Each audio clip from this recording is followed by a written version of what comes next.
you're trying to figure out how you get yourself out of the day-to-day grind, how do you multiply yourself, the first thing you want to do is audit your existing situation. So one of the things that I do with my clients is we go in, we take a look at what their existing systems look like. For the roofing industry specifically, we break it up into different categories, starting at the beginning of what I call the customer experience journey, and then working our way down from there throughout the pipeline that a customer will experience. So in roofing, for example, you start off with the lead system. Okay, where's your business development coming from? Then from there, once you get a lead, what happens next? A lot of people skip a step and they go straight into closing, but you actually have to handle dispatching. So if you have a large number of leads coming in, you have to actually figure out how do you maximize. People spend a lot of money on leads. In the roofing industry, you're looking at $300 to $400 for a lead for an appointment.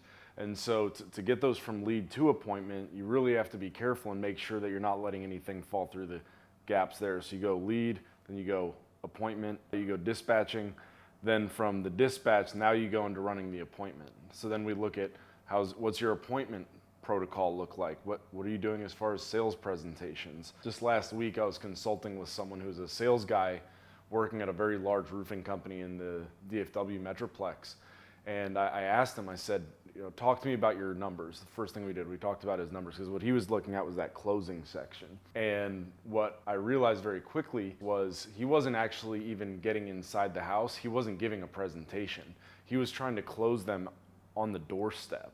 I had done that at one point, but it's not going to be very effective, and you're going to have a lot of attrition on the back end because you're not really building any value for a customer if you're just trying to rip through and get a signature on a contract. So you have to take a look at all these different things. So the first step in any business, but specifically in relation to roofing here, is you want to audit what your existing systems look like, and you want to go through the entire process. So after you audit your business, your existing systems, the next thing you want to do is take a look at your design. So you have where you are and where you want to go.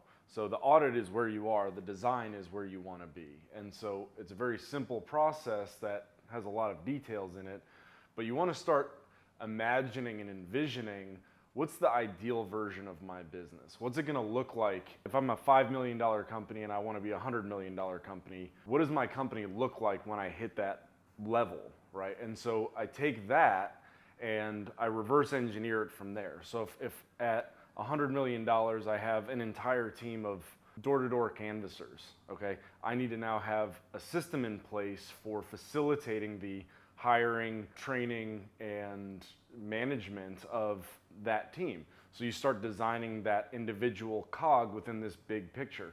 And so that's what we do inside of the design process, and you can go as detailed as you want, and you can get very detailed, but you take your overall audit of where you were, you start envisioning where you want to be, and you look at what steps need to happen in order for you to go from A to Z.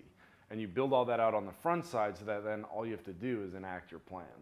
So once you actually have the design in place, so now again, remember we've audited, we've taken a look at where we were or where we are, we've designed where we want to be. Our next step is to start arranging. And so what we want to do, as I mentioned when we were discussing the design portion, is there's so many details that you can dig into. So you need to actually arrange those in some kind of a chronological or sequential order that makes sense.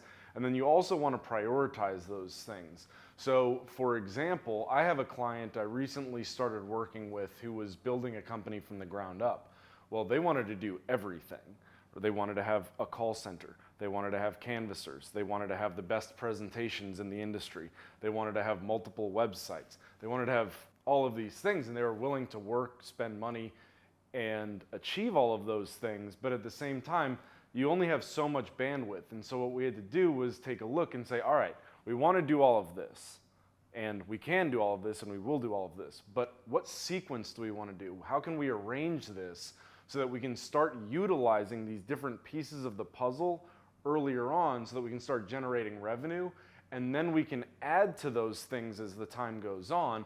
And so you do something called an MVP, or a minimum viable product. And so what we did was we took the presentation, we said, what can we do to get a good enough presentation that we can use it as a framework to close sales, start generating revenue, but then build on that and actually create this monster of a product when the time comes. And so that's what we did. We started with a simple PDF. It was very beautiful. It had all the content and information in it that we needed.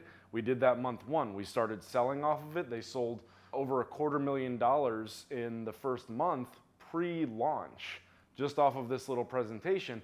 And then we stepped into month three, and we actually purchased a software that is very robust, that has automatic pricing calculators in it. It's got the ability to click on images and zoom in on things and do all kinds of crazy content.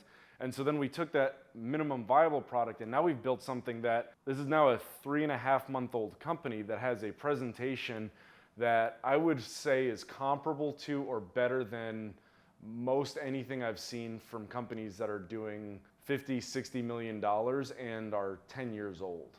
So you start with that simple product and you build into something bigger, and so you just need to arrange those priorities. That's the third step. So audit, design, and then arrange. However, sometimes once you've built out this huge vision, you find that you create redundancies, you find that you create, sometimes you can do a little overkill. So that's when we purge. We take a look at what can we get rid of, because ultimately you want a simple product, or at least a product that looks simple. Sometimes you need to have a very robust product, but you want it on a front-facing user side to come across as very simple. You want your salespeople, your administrators, whoever's operating through your systems, you want it to be easy for them, even if it takes a big build out on the back end.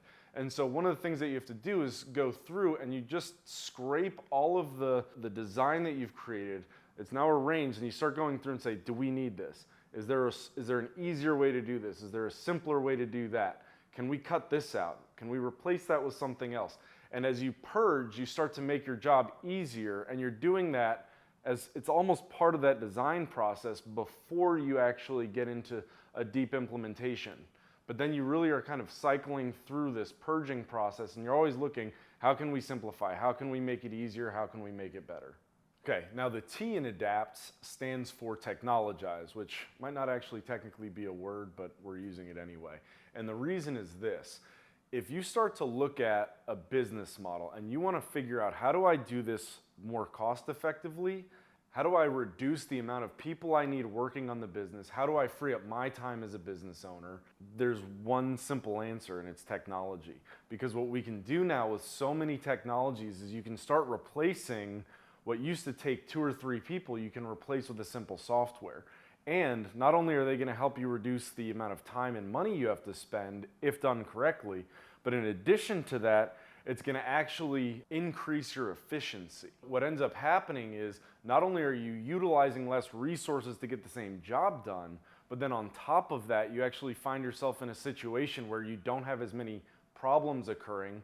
So then it has a double impact, because in addition to using less resources to get the same result, you actually get a better result, which means you have to use less resources to fix problems.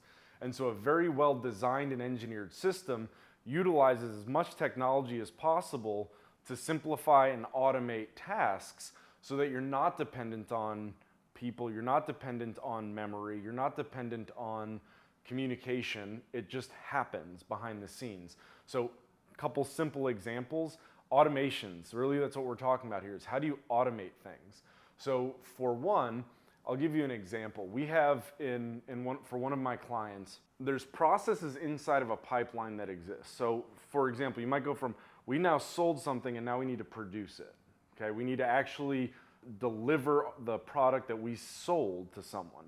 Now in between those two steps, you might have several things that have to happen. So you might have, for example, we need to check on the financing to make sure the financing is good. We need to check our contracts to make sure that they were written properly.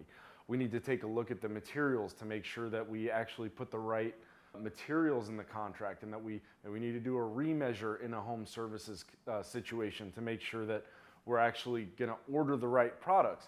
So there's all these things that can happen, and any single one of those little issues that's necessary to be done can become a big problem down the road.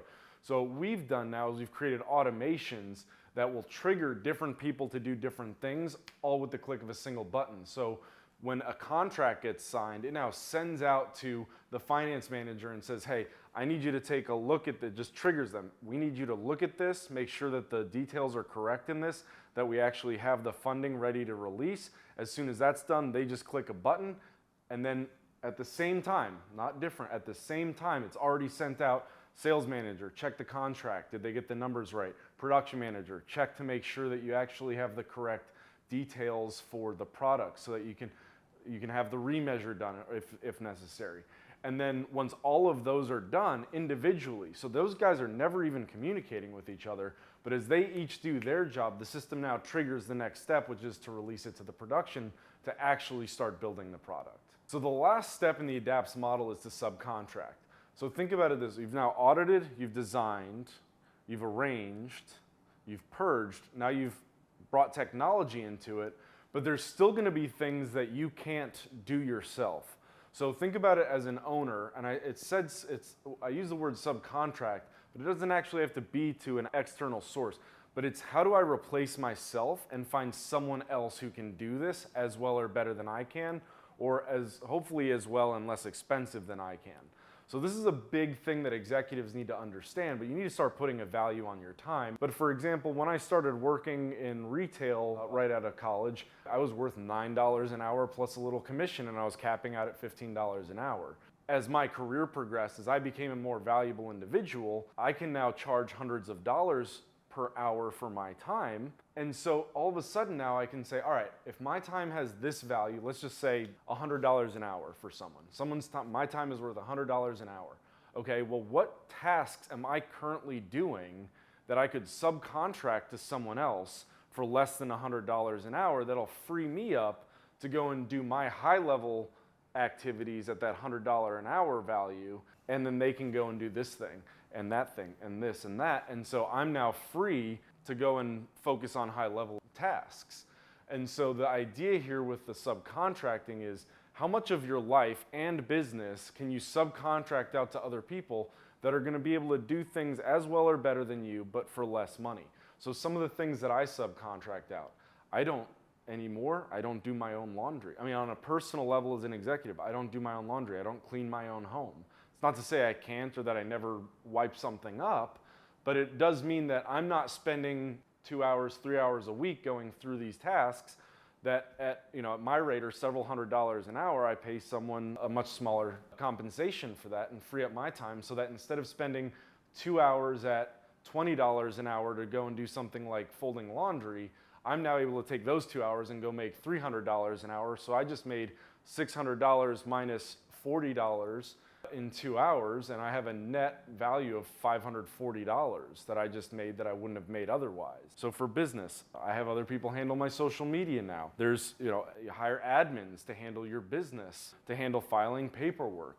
We have someone who manages our QuickBooks. So as you start to see, you find experts in their field who you don't have to pay as much as you're valued, and you can start pulling yourself more and more outside of these easier tasks, which will then allow you to become more valuable to your company and to your family and to your friends and to your own personal life. So the goal as an executive or a business owner is to free up resources, money, time. And the way we do this is through the ADAPTS model.